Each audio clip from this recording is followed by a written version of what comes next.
Before the homily, two things. One, this Sunday, October 22nd, is our fall festival here at Most Sacred Heart in Eureka. Come join us if you got time. 1 to 6, supposedly delicious chicken dinners and beef dinners and, games for kids and activities, face painting, all that kind of stuff. We'd love to have you. And 2, last weekend mentioned that on the 29th at and after the 11:30 Mass, you have a little birthday celebration for me. And at first I was really hesitant, but no, I kind of like the idea. But if you'd be interested in food, please just let us know, because we want to have food there for people as they show up. And as we record, today is my actual birthday. And last night, after I was done teaching RCIA and all the other stuff, I had a moment. I was looking through a few old pictures because I couldn't get my laptop to boot up at that time. I'd misplugged in something, so I had no charge. So I took a moment to look through some old pictures, and I made me feel so happy and warm that how loved I've been, and memories from all parts of my life. If I were to die today, and I'm not planning on it, and I hope it doesn't happen, I would tell you I had a wonderful life. I'm grateful beyond measure for how blessed I am by all the people in my life. Thank you for the blessing that you are.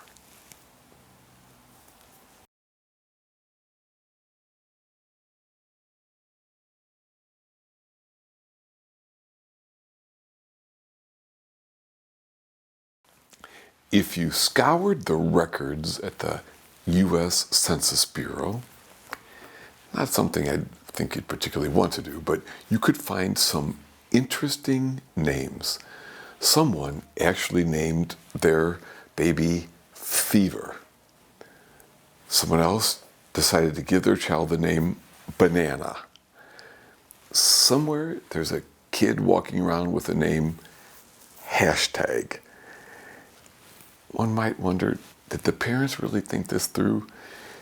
Now, I did not check to see if this family was actually in the records at the U.S. Census Bureau, but a person I used to work with swears that her dad went to school with a family whose last name was P-I-G-G, Pig, which was fine until mom and dad chose to name their daughter Ima, which yielded, of course, I'm a pig. Again, one might wonder. Of course, you also had to be careful when picking names for twins. One mom and dad thought it would be fine to name their twins this one and that one. And someone else actually named their twins Catherine with a K and Catherine with a C. Sigh. Clearly, not everyone is at their best when picking names, but names are important.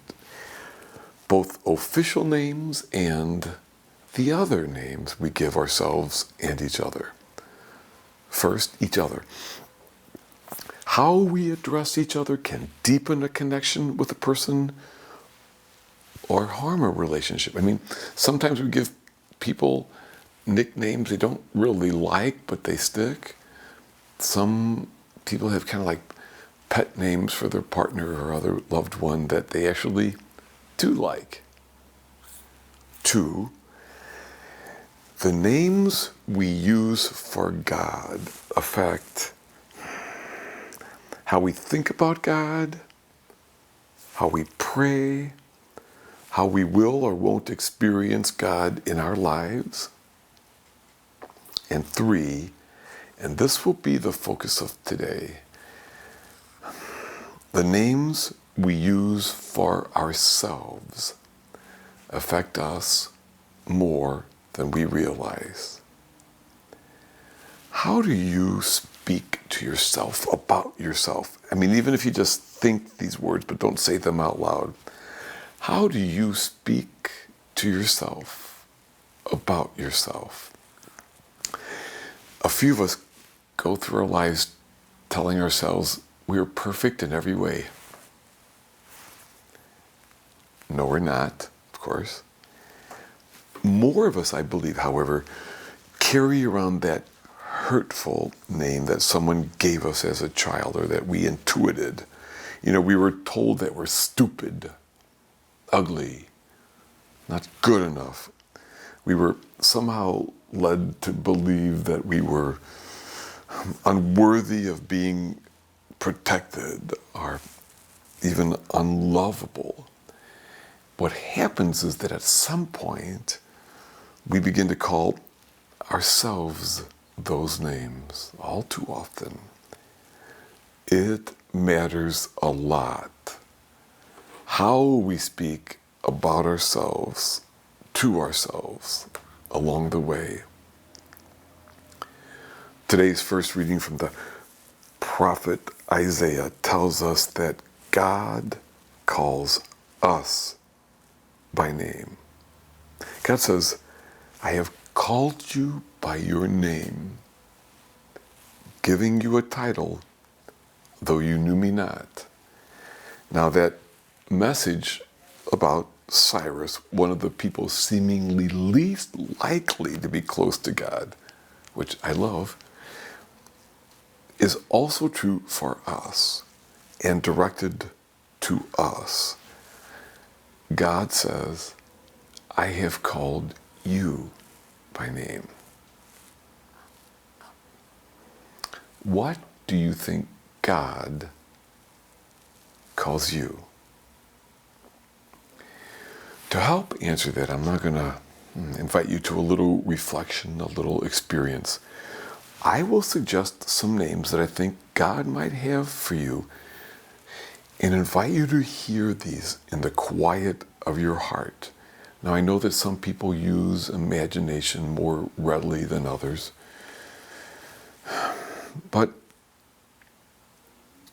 and I know that there's many things that could be distracting or make this difficult, but I invite you to go with it if you can. Like, try to listen for what God has for you through my words, or seriously as needed in spite of them. If it helps you just to think and not to imagine, I mean, it's fine. Just do what you need to do. So, here's what we'll do.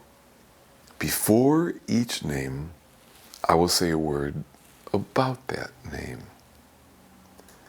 There'll be a several second pause between each name for you just to try to take it in if you can.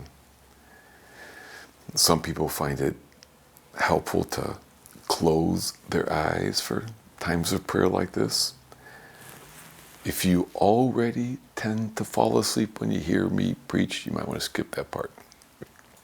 So at this time, I invite you to take a few good, deep breaths.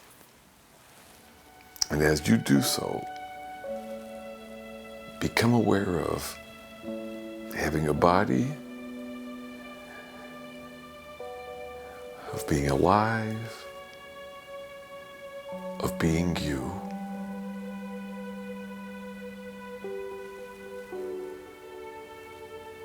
First, think of this. What is one of the names your family or friends have ever called you that you like?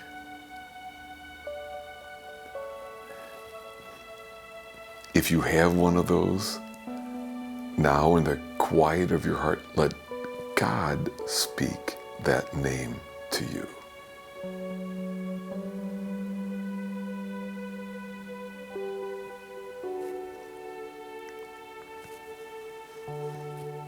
Two, as I mentioned, sometimes we carry the burden of the hateful names we heard growing up.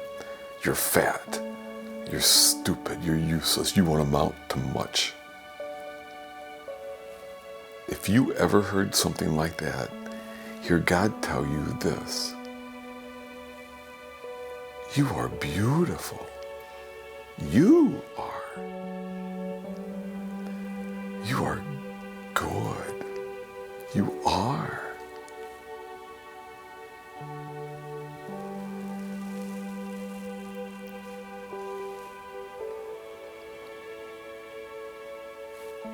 Next, sometimes the world feels like a scary place, and you might not be confident that you can handle it.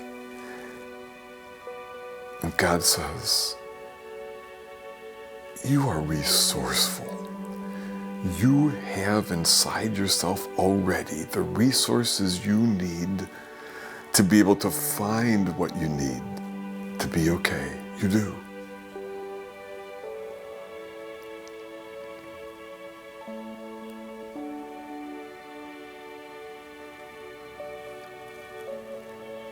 Sometimes you might feel trapped by your weakness and brokenness, or ashamed of your sin, or unworthy of love. If any of that is in you, God says to you, you are my beloved. I love you as you are, more than you could ever know.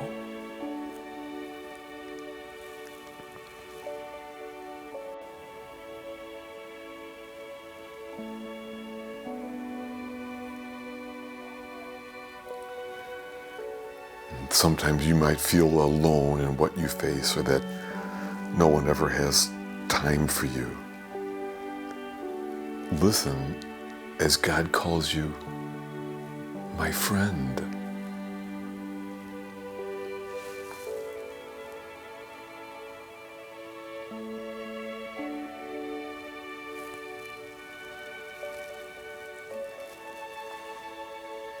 Finally, is there another name that you think God might want to say to you? Let God speak what you think might be on God's heart to say to you now.